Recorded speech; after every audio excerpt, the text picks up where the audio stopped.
آج ہم بات کرنے والے ہیں حضرت ایوب علیہ السلام کی۔ حضرت ایوب علیہ السلام بہت مالدار، صحت مند اور کثیر اولاد والے تھے۔ اللہ تعالیٰ نے آپ علیہ السلام کو آزمائش میں مبتلا کیا۔ باندی غلام بھی ختم ہو گئے۔ تمام جانور جس میں ہزارہا اونٹ اور ہزارہا بکریاں تھیں سب مر گئے۔ تمام کھیتیاں اور باغات برباد ہو گئے، حتیٰ کہ کچھ بھی باقی نہ رہا۔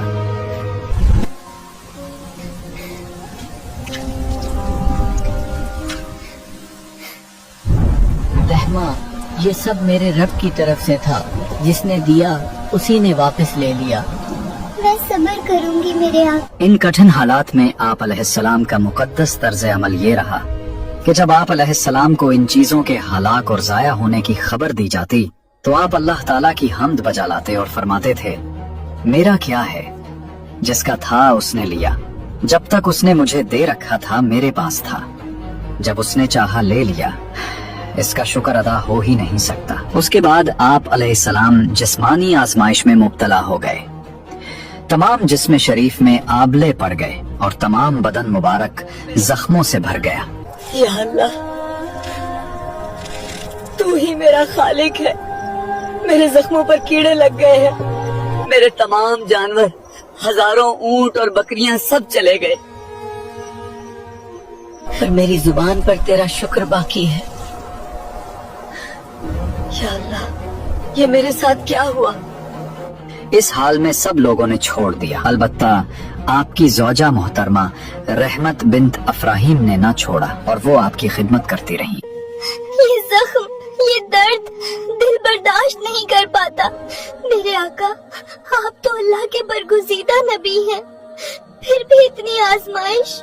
اللہ اپنے بندوں کو کبھی ان کی طاقت سے زیادہ نہیں آزماتا۔ یہ زخم، یہ درد آئے، سب اس کی رحمت ہیں۔ جب حضرت ایوب طویل عرصے تک بیمار رہے، ان کے جسم پر زخم اور گھاؤ ہو گئے، جسم کمزور ہو گیا اور سب لوگ انہیں چھوڑ کر چلے گئے۔ ان کی بیوی رحمہ ہر دن ان کی خدمت کرتی، انہیں کھانا کھلاتی، زخموں پر مرہم لگاتی۔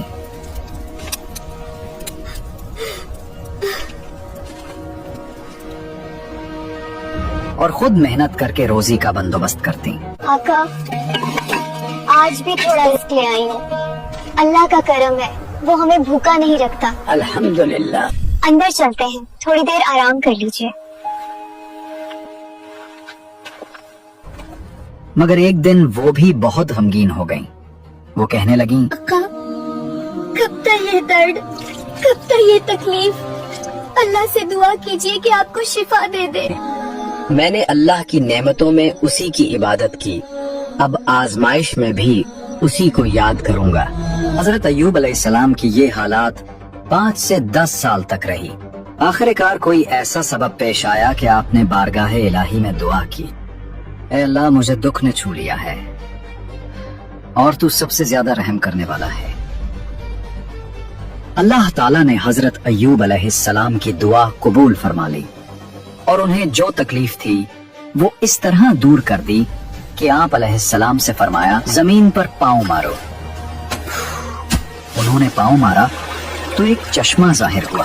حکم دیا گیا کہ اس سے غسل کریں۔ آپ نے غسل کیا تو بدن کے ظاہری حصے کی تمام بیماریاں دور ہو گئیں۔ پھر آپ 40 قدم چلے تو دوبارہ زمین پر پاؤں مارنے کا حکم ملا۔ آپ نے پھر پاؤں مارا تو اس سے بھی ایک چشمہ ظاہر ہوا جس کا پانی بہت ٹھنڈا تھا۔ شفا یابی کے بعد اللہ تعالیٰ نے حضرت ایوب علیہ السلام کو جنتی لباس پہنا دیا۔ اس کے بعد آپ ایک طرف ہو کر بیٹھ گئے۔ جب آپ علیہ السلام کی زوجہ محترمہ آئی تو انہیں پہچان نہ سکی اور کہنے لگی، آقا، یہ آپ ہیں؟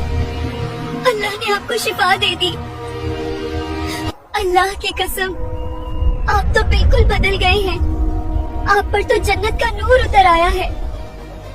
جب حضرت ایوب علیہ السلام کو شفا ملی اور ان کی بیوی نے انہیں جنتی لباس میں دیکھا تو وہ دونوں زمین پر سجدے میں گر گئے۔ یہ سجدہ شکر تھا اس رب کے لیے جس نے دکھ کے بعد راحت عطا کی۔ اللہ، تو سب سے زیادہ رحم کرنے والا ہے، تو نے ہمیں نوازا، تو نے ہماری آزمائش کو رحمت میں بدل دیا۔ الحمدللہ۔ سجدے کے بعد حضرت ایوب علیہ السلام اور حضرت رحمہ